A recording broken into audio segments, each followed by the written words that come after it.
Habari yako mzee wangu? Safi kabisa. Mboni umekuwa kinyonge sana au ni kwa sababu ya matokeo ya Simba na hii hali ambayo anaipitia? Hali hii sio nzuri kwa mwanamichezo yoyote, hasa wa klabu fulani. Anapona timu haifanyi vizuri, hawezi kuwa na furaha. Tumepoteza kwa kweli furaha.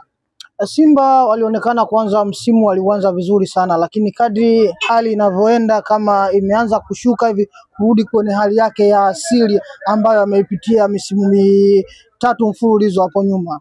Changamoto ni nini? Maana kelele zimekuwa kubwa sana kupitia kwa uongozi, wakimlaumu Mangungu, wengine wakimlaumu Mo, wengine wakilaumu timu mzima kiujumla, ni mpaka waendeshaji wa timu, mpaka baadhi ya wachezaji wakilaumiwa. Kwanza sisi tunaona shida kubwa iko kwenye uongozi, ndio eneo ambalo tunaliona lina shida kubwa, kwa sababu wewe unapokuwa mwenyekiti na wale ambao wanakupatia, lakini wanachama wenyewe nao pia unawaacha kwenye maeneo mengine, kwa sababu imefikia mahali sasa Simba kama Simba hatuna tena na uhakika wa matokeo yetu. Yaani tumekuwa kama vile kinyonga, mara ukipita kwa jani hili unabadilika, ukirudi kwa jani hili unabadilika. Tulitegemea sana kuona mabadiliko kwenye msimu huu, lakini mabadiliko yale hakuyaona. Na ukiangalia unaweza ukasema lawama zile sana sana unaweza kustupa kwenye uongozi, kwa sababu kwanza tunajiuliza ni namna gani tulimpoteza mwalimu, lakini pia tunajiuliza ni namna gani tulienda kumchukua mwalimu mwingine mbadala wa yule ambaye tumemuondoa, mwalimu ambaye si mtu ambaye anakompiti na ile timu. Yaani hata ukimwangalia uwezo wake ni mdogo, japo kuna sifa nyingi zinatolewa wakati mwingine na wachambuzi baada ya kuona matokeo ya muda mfupi, lakini kiukweli mwalimu wa timu ile kwake ni kubwa mno. Lakini bado tunajiuliza kwenye maeneo mengi. Huyu sasa ni mwalimu anaweza kufika wa 8 au wa 9, lakini Matola yuko pale pale. Ni mwalimu wa 8. Ni mwalimu wa 8.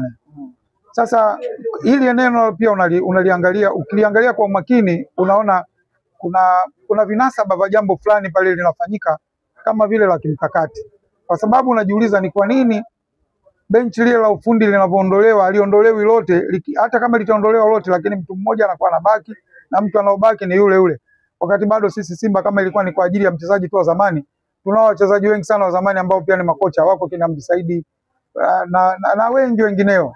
Unaona Sasa tunajiuliza kuna ulazima gani wa kila siku kuwa na Matola?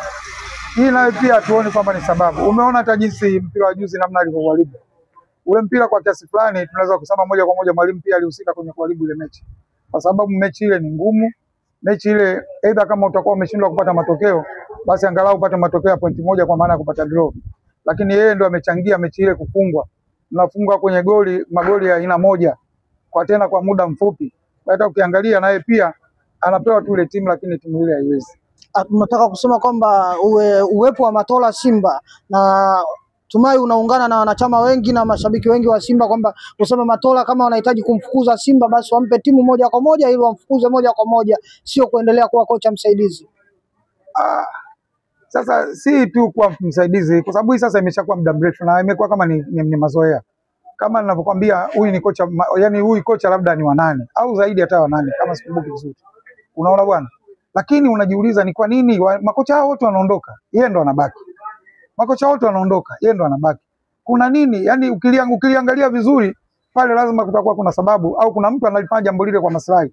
Lakini vinginevyo kama ingekuwa kwa wenzetu wengine angekuwa ameshaondoa, kwa sababu unaona kama wenzetu Yanga wameondoa watu na wakati mwingine wamefuta benchi yote wa ufundi, wameleta benchi jipya. Lakini sisi watu wote wataondoka, lakini Matola yuko pale pale. Sasa ukiangalia unajiuliza kuna nini na hii timu? Unaona, unashindwa kuelewa. Wachezaji wanazidi kushuka viwango, wachezaji wanacheza mpira kama wengine kama wanalazimishwa. Yaani baadhi ya wachezaji unaona kabisa ni hawajitumi, unaona mchezaji mmoja mmoja ndio anacheza mpira, wengine hawachezi kabisa. Ni wachezaji ambao tumeletewa na alizilikuja sifa nyingi za kusifiwa. Wachezaji hao ni wazuri, wachezaji wenye viwango bora kabisa, lakini mpaka sasa hivi wachezaji wale tunaona hamna kitu.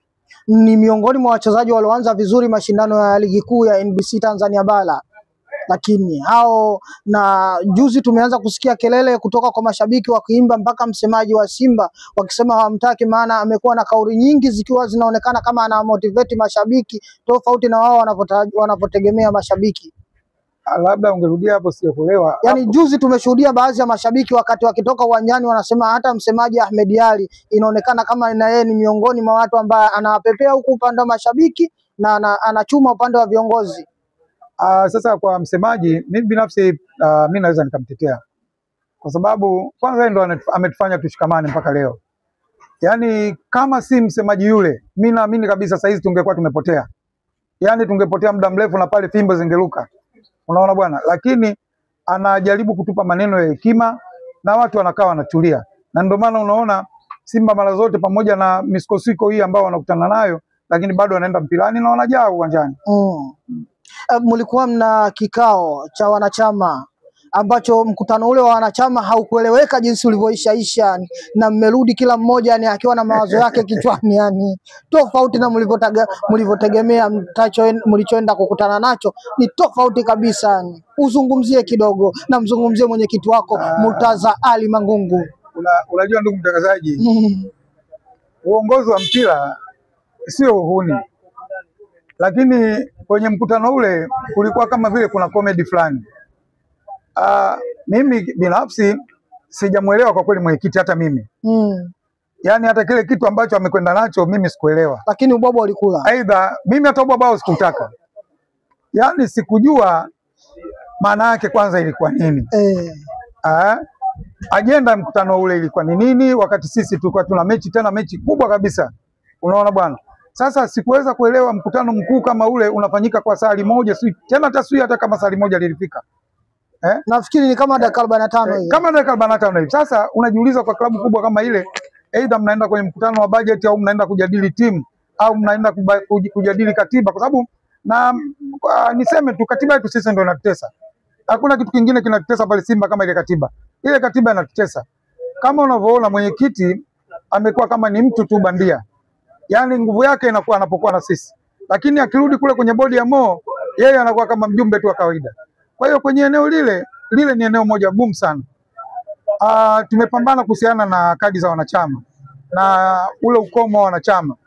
Lile tumefaulu. Japo tumefaulu, lakini hata ukiliangalia unaona ni namna gani zile kadi zinavyoshindwa kutoka. Kadi ilikuwa zitoke mwezi wa 11 kwa mujibu wa mwenyekiti alivyotuambia kwenye mkutano wa mwisho ambao tulifanya pale Mercury Magomeni. Alituambia kwanza mwezi wa 11 kadi zitatoka. Lakini kwenye kikao cha juzi ametuambia kadi zitatoka mwezi Januari. Unaona? Na mimi nikwambie tu, hizi kadi zinaweza zikasumbua sana kwenye upatikanaji wake. Kwa sababu ukiliangalia hili jambo utaona kama yako baadhi ya makundi wanaona wakiingia wanachama wengi watakuja kuleta challenge nyingi. Tuseme labda ni upande wa mwekezaji kama wana wasiwasi hivi. Mimi nasema pande zote zina shida. Yaani upande wa mwekezaji kuna shida, lakini hata upande mwingine pia kuna shida, kwa sababu kuna watu kama Mvuta Mizizi, na hata ukiangalia baadhi ya wanachama wapo ambao wanalaumu hata kwenye matawi. Kwenye matawi hakuna chaguzi ambazo zinaendelea hadi sasa. Usinielewa? Mimi niseme tu kwa mfano kama sisi tawi letu of course lina shida. Tawi letu liko vizuri na hata kiongozi wangu nasema yuko vizuri sana, bwana Mkiladi. Na yeye ana shida kwenye hilo eneo. Unaona Lakini wale viongozi wa juu wanatakiwa washuke kwenye matawi, wasikie shida ambazo tunazo. Lakini pia matawi sio yako Dar es Salaam tu. Simba ni ya watu wote. Simba iko mpaka mkoani, lakini kila mkutano ambao unafanywa watu wa mikoani watu washirikishe. Tunaoshiriki ni sisi ambao tuko Dar es Salaam. Inawezekana kabisa tunakosa madini makubwa sana kutoka kwa wale watu wa mikoani, lakini sisi wenyewe bila kujitambua tunaona ni sahihi. Unaona bwana? Kwa hiyo haya ni matatizo ambayo mengine tunayatengeneza sisi wenyewe. Ndio maana nikasema hili tatizo kubwa liko kwenye maeneo ya uongozi wa juu, aidha wa mkoa au wa taifa. Unaona? Wao wanatakiwa watelemke chini, waangalie matawi yao yamekaa vizuri.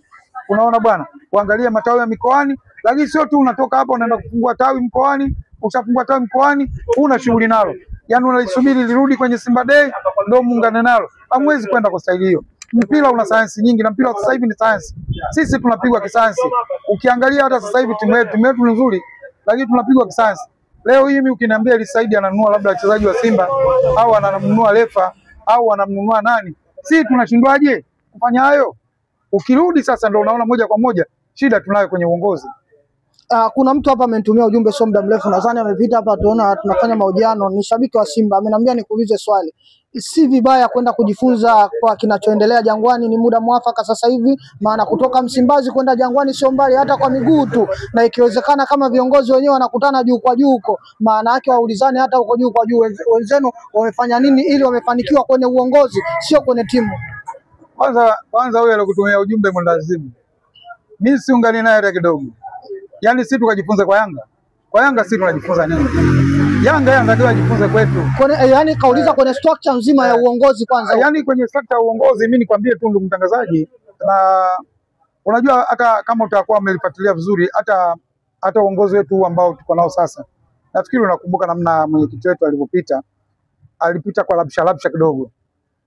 Hata mpaka matokeo yametoka kwa muda mwingi kama utakuwa unakumbuka vizuri. Mpaka umeme walizima. Sasa mimi niseme tu kwanza si mlaumu sana, usimpingi sana mwenyekiti. Lakini mimi nikwambie uongozi sasa hivi unahitaji watu wa damu changa. Mwenyekiti wetu anafika mahali hata timu anakuwa kama vile sasa anaibeba yeye mwenyewe mgongoni. Unaona? Wakati mwingine hata mechi nyingine anashindwa kwenda kushiriki. Sisi ukimwangalia leo Elisaidi ni kijana. Ndio maana unamuona kila mechi unamuona yupo, hata akiambiwa Yanga inacheza Ndondo Cup anakwenda. Lakini sisi mwenyekiti wetu baadhi ya mechi anachagua. Mwingine anakwenda, mwingine haendi. Kwa hiyo hivi ni vitu ambavyo vinahitaji changamoto. Aidha mwenyekiti anatakiwa apewe nguvu ya ziada. Kwa sababu tunaweza tukamlaumu mwenyekiti peke yake, lakini hata watu wale ambao wako karibu naye na wenyewe pia hawamtengenezei njia nzuri. Kwa hiyo na yeye pia anahitaji support. Ndio maana unaona wakati mwingine tunajikuta tunakwama, sababu zake ni hizo. Tuseme ni muda mwafaka sasa wa viongozi waliokuwepo kuitisha mkutano wa dharura wa Simba kwenda kujadili katiba ya Simba, kwanza kuifumua na kuifanyia marekebisho upya. Sasa kabla ya uchaguzi Januari. Uchaguzi wetu kama unavyojua uko mbali. Januari si mbali lakini. Bado mbali. Bado mbali kwa sababu sisi tuna mechi hapa tunazicheza. Sasa ukishaanza kuingia kwenye uchaguzi, na mimi nikwambie hiyo mojawapo ya athari ambayo hata ukipitia vizuri wako baadhi ya watu wengine wanatamani yani Mangungu aendelee kupotea. Yani timu ikifungwa anaonekana sasa kama Mangungu ndio anafungwa, lakini anaofungwa pale si Mangungu, wanaofungwa pale ni Simba. Si umeelewa vizuri? Kwa hiyo yako baadhi ya magrupu tayari ameshaanza kujiunda. Unaona? Yaani huku Simba afanye vibaya, unaona huyu bwana kama kutolewa hata kwa nguvu ajiuzuru. Sasa kama unakutana na mbichi kama Mangungu, nyinyi wakati mnafanya kampeni zile anasema mimi sijiuzuru, mimi nitanitoa hapa, itanitoa katiba hapa. Unafanya nini sasa? Si mnazidi kuumia. Sasa anaofungwa sio Mangungu, anaofungwa ni Simba. Ndio anaofungwa. Kuna mtu ananiambia kwenye mkutano wenu mliofanya juzi, ili mumtoe Mangungu ule mkutano ulihitaji wanachama 1000, lakini hata wanachama 1000 hawakutimia, lakini waliokuwa pale walikuwa wanaonekana wengi walikuwa wauni ambao walikuwa wanapiga kelele, ambao hata chakula chao hatuendi kula, lakini kile chakula kule nyuma kinaonekana hakikubaki hata kidogo, yani vitu viliondoka vitupu kabisa. Unajua nikwambie mtangazaji, vyama yani klabu za mpira hazina tofauti na mambo unayoona kwenye chama. Unaona kwenye chama na kwenye vilabu vya mpira ni sawa sawa. Mimi mwana CCM. Lakini ni mambo ambayo yanafanana. Yuko mtu anakaa na kadi hata miaka 2. Lakini ukishafikia uchaguzi anaenda kumtafuta kiongozi anaogombea, anaenda anamlipia. Sasa huyu si mwanachama kweli, huyu ni mwanachama mbabaifu. Unaona ndio hivi vitu ambavyo unakutana navyo, kwa sababu hata hao ambao unaosema eti mkutano ule umuondoe Mangungu, hicho kitu sio kweli. Huwezi kumuondoa Mangungu kwa staili ile.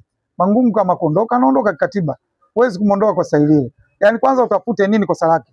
Sio kwa sababu Simba amefungwa na Yanga mara 5 si mara ngapi ukasema hilo ndio kosa linaweza likamuondoa. Hayo mambo yalikuwepo zamani. Zamani saizi ule kechakula mikwaju na pale hayupo, anasengia kecharudi kwao huko. Kipa timu si wapi. Unaona? Lakini sasa hivi yale mambo hayapo. Yale mambo sasa hivi yanakwenda kikatiba. Ukienda huko unaweza kujikuta unajikuta jela hapo umebaki peke yako.